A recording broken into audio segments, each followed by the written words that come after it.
Monday morning யூசுவலாகவே morning கொஞ்சம் ஹரிபரியாக தான் இருக்கும். அதனால தான் என்னால் வந்து மார்னிங் ரொட்டீன் பெருசாக காமிக்க முடியறதில்ல. ஒரு சிலர் வந்து ரியாக்கு என்ன மாரி ஃபுட்ஸ்லாம் வந்து குடுக்குறேன்னு வந்து கேட்குறீங்க. நிலனுக்கு பார்த்துட்டிங்கன்னா, இப்போவே நான் வந்து அவனுக்கு என்ன ஃபுட் குடுத்தாலும் சரி, கொஞ்சமா வந்து பெப்பர் வந்து சேர்த்து தான் குடுக்குறேன். ஏன்னா ரியாக்கு வந்து அந்த மிஸ்டேக் பண்ணிட்டேன். குழந்த காரம் சாப்பிடாதுன்னு சொல்லி பெப்பர் இல்ல வந்து காரத்துக்கு சாம்பார் தூள் எதுவுமே போடாம குடுத்து அவன் வந்து அத எடுத்துக்கிறதே கிடையாது. ஸோ நிலனுக்கு அந்த தப்ப பண்ணக்கூடாதுன்னு சொல்லி எந்த ஃபுட் குடுத்தாலுமே லைட்டா ஒரு பிஞ்ச் அளவுக்கு பெப்பர் வந்து சேர்த்துருவேன்.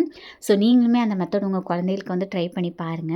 அன்னைக்கு காலையில ரியாக்கு பார்த்துட்டிங்கன்னா, கேரட் தோசையும் லஞ்சுக்கு புலாவும் தான் பண்ணேன். புலாவுக்கு பார்த்துட்டிங்கன்னா, கொஞ்சமா கீ சேர்த்துட்டு பட்டை, கிராம்பு அதேமாதிரி ஆனியன் கூடவே பட்டாணி, கேரட், பீன்ஸ் எல்லாம் சேர்த்து நல்லா வதக்கிட்டு புதினாவும் தேங்காய் பாலும் சேர்த்து ஓரளவுக்கு வெந்ததுக்கப்புறம் ரைஸ் ஆட் பண்ணிக்கிறேன். உப்பு போடுறதுக்கு முன்னாடி இதுவே நிலனுக்கு எடுத்து வச்சு ஊட்டிட்டேன். ரியா குட்டிக்கு அதில் கொஞ்சமாக அவளுக்கே தெரியாமல் பெப்பர் சேர்த்துருக்கேன். ஸ்நாக்ஸ்க்கு பார்த்துட்டிங்கன்னா கார்னும் கொஞ்சம் வந்து நட்ஸும் வந்து வச்சுருவேன் டெய்லியும். ரியா குட்டிக்கு சண்டேவே டெம்பரேச்சர் இருந்துச்சு. ஸோ நைட்டே பேராசிட்டமால் கொடுத்துருந்தேன். இருந்தாலும் காலையில் கொடுத்து ஸ்கூலுக்கு அனுப்பிச்சாச்சு.